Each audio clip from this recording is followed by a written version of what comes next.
Hello and welcome to another Kitcar Shorts, and once again we're featuring a car by John Raffo. Now the reason for this is that one of our viewers, Martin Stewart, owned a Raffo Tipo 12, which we mentioned briefly in the Belva feature, and he sent us some photographs and told us about the car, and obviously we thought this would be great for you guys to see what we were talking about. You see, the Raffo Tipo 11 was very similar to this, especially in front of the wheels, but it had open wheels and a pinched-in waist. And this was like a Le Mans version, if you like, or a Can-Am version with more enclosed bodywork. So I think the Tipo 12, this version, was definitely the most successful visually.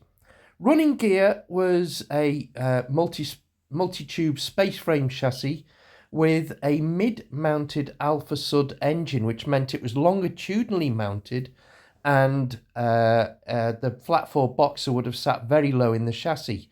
Martin tells us it's an absolute blast to drive. He absolutely loved it, and on track days, he used to embarrass Porsche Boxsters and others on the corners, although the 105 horsepower flat 4 1.5 boxer engine from Alpha did limit it by comparison on the straights, but it is a fantastic car. He said that the handling was absolutely fantastic, but it was very twitchy right on the limit, which obviously you'd only reach on a track or driving pretty stupidly in town.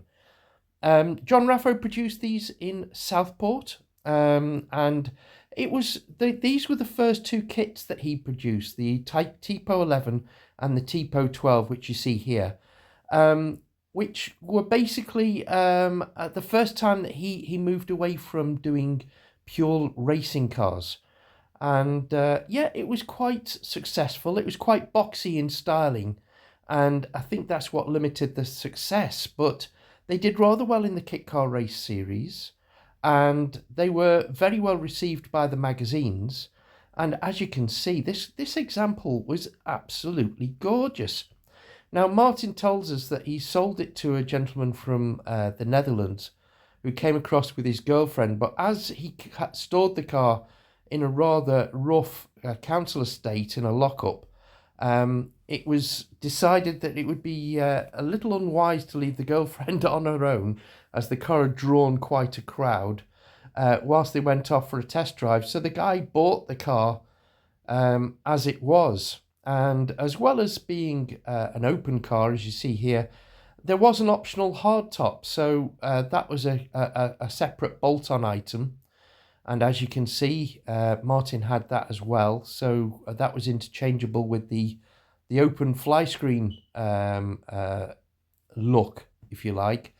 So there was an element of practicality, and I quite like this. It's got its charm. It may be a bit boxy in styling compared with the Belva that followed, but what a lovely thing. I'm wondering how many are still on the road, and whether this car is still out there in the Netherlands. I should have asked Martin if the guy's name was Baz, because I know that Baz from the Kitcar collection has imported a lot of British kit cars to the Netherlands. But yeah, what a pity that he had to sell it. And thank you, Martin, ever so much for sending this in to the channel. No,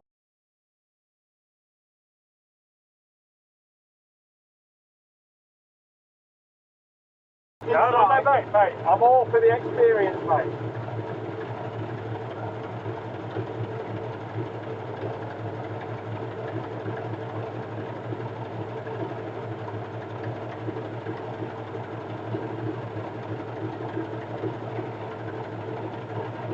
So do you still rally it now?